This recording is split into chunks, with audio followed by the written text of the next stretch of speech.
Perkenalkan, saya Retno Utami, NIM 2020 33076 dari Prodi PGSD di Universitas Muria Kudus. Kali ini saya akan melanjutkan tugas vlog saya mengenai materi tujuan, fungsi, peranan, sumber, dan media pembelajaran. Nah, sebelumnya ada yang pernah tahu belum apa tujuan, fungsi, peranan dari sumber dan media pembelajaran? Baik, saya akan menjelaskan materinya.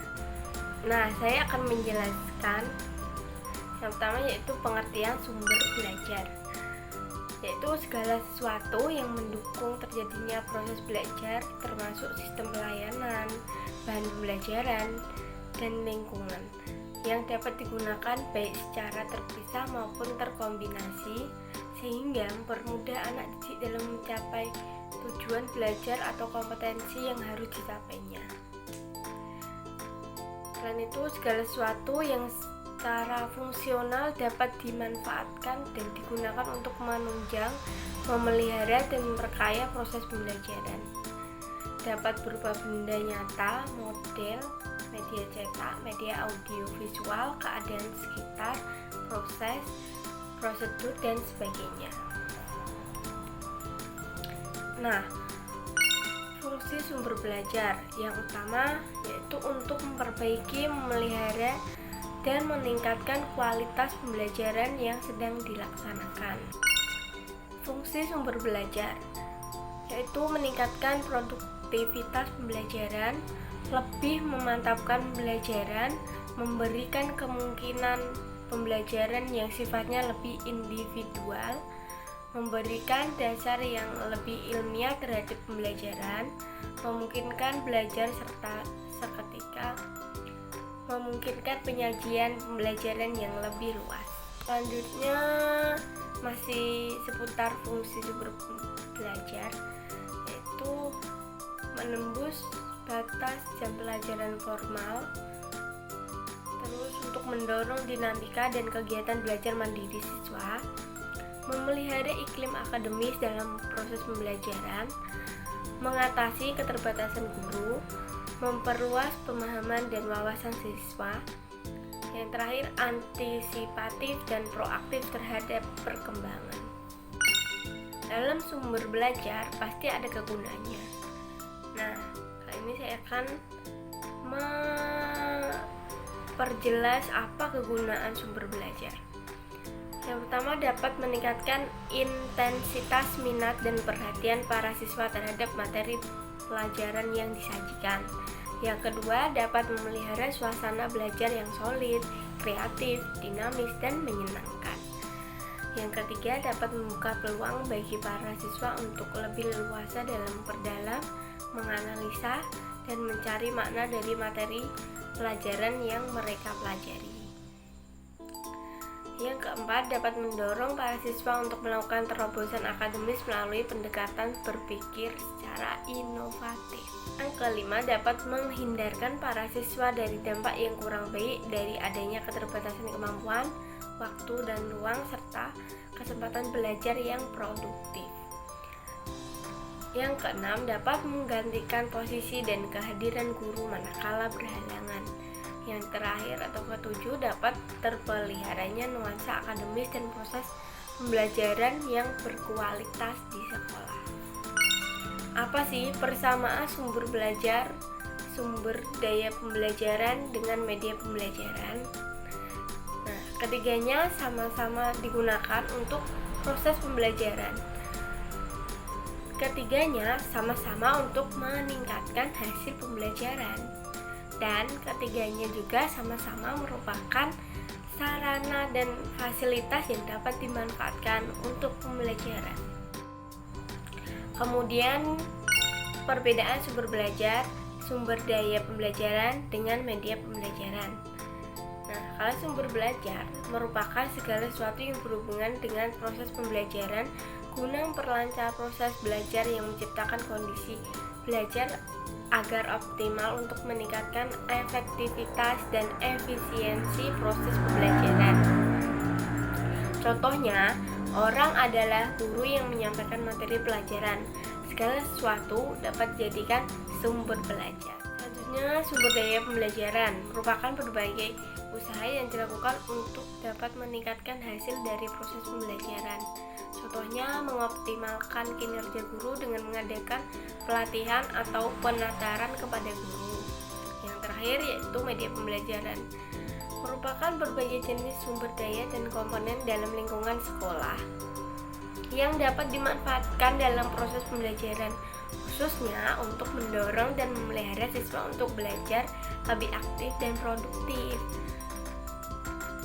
Contohnya, media pembelajaran yang diproduksi lembaga-lembaga pendidikan seperti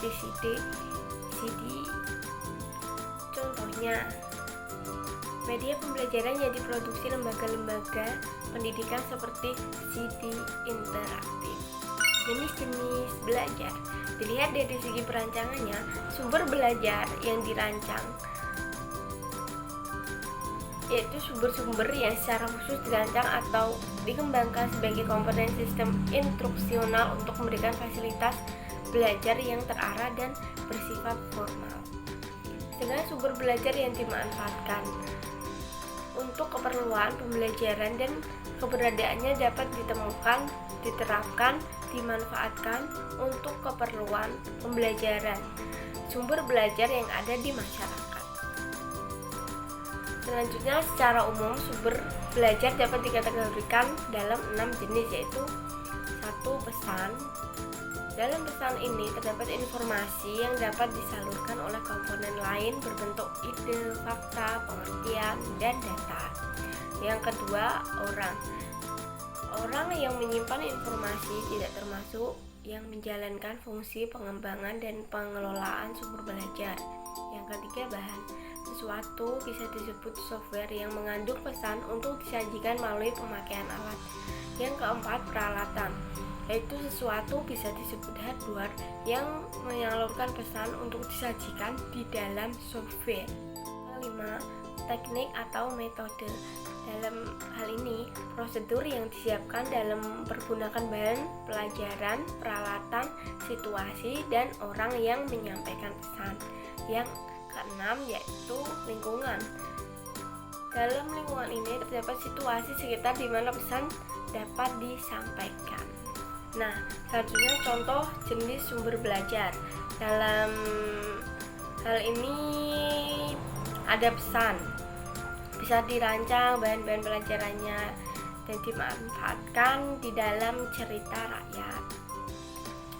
Nah, itu salah satu contoh jenis belajar. Kriteria memilih sumber belajar. Kriteria umumnya merupakan ukuran dasar dalam memilih sumber belajar, diantaranya ekonomis dalam pengertian murah, tidak berpatok pada harganya yang selalu rendah tapi dapat memanfaatkan dalam jangka panjang, praktis dan sederhana, tidak memerlukan pelayanan sampingan yang sulit dan langka, mudah diperoleh, dekat, tersedia di mana-mana dan tidak perlu diadakan dan dibeli. Fleksibel, dapat dimanfaatkan untuk berbagai tujuan instruksional dan tidak dipengaruhi oleh faktor luar. Komponen-komponennya sesuai dengan tujuan. Hal ini untuk menghindari hal-hal yang di luar kemampuan guru. Kriteria berdasarkan tujuan. Berapa kriteria memilih sumber belajar berdasarkan tujuan, diantaranya adalah memotivasi, bertujuan membangkitkan minat, mendorong partisipasi, merangsang pertanyaan-pertanyaan, memperjelas masalah dan sebagainya. Pengajaran, untuk mendukung kegiatan belajar mengajar. Penelitian, merupakan bentuk yang dapat diobservasi, dianalisis, dicatat secara teliti dan sebagainya. Terus selanjutnya untuk memecahkan masalah. Presentasi juga ditekankan sebagai sumber, sebagai alat, metode atau strategi penyampaian pesan. Nah, dalam sumber belajar ini ada strategi yang harus dirancang.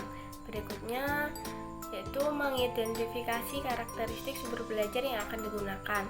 Sumber belajar yang digunakan disesuaikan dengan tujuan pembelajaran.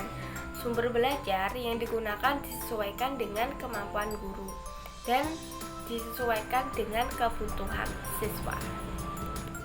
Model penggunaan sumber belajar. Guru secara penuh. Dalam posisi ini, sumber belajar tersebut digunakan dari awal sampai akhir pembelajaran. Posisi guru hanya sebagai fasilitator dalam pembelajaran. Selanjutnya, sebagai sumber-sumber utama. Dalam posisi ini, sumber belajar tersebut digunakan sebagai sumber utama dalam pembelajaran. Posisi guru hanya memperjelas dari sumber-sumber belajar yang digunakan. Yang terakhir sebagai pelengkap, di mana posisi guru hanya sebagai pelengkap saja dalam pembelajaran. Posisi guru lebih banyak sebagai sumber informasi. Sekian, terima kasih vlog yang saya buat tentang tujuan, fungsi, peranan dari sumber dan media pembelajaran. Assalamualaikum warahmatullahi wabarakatuh.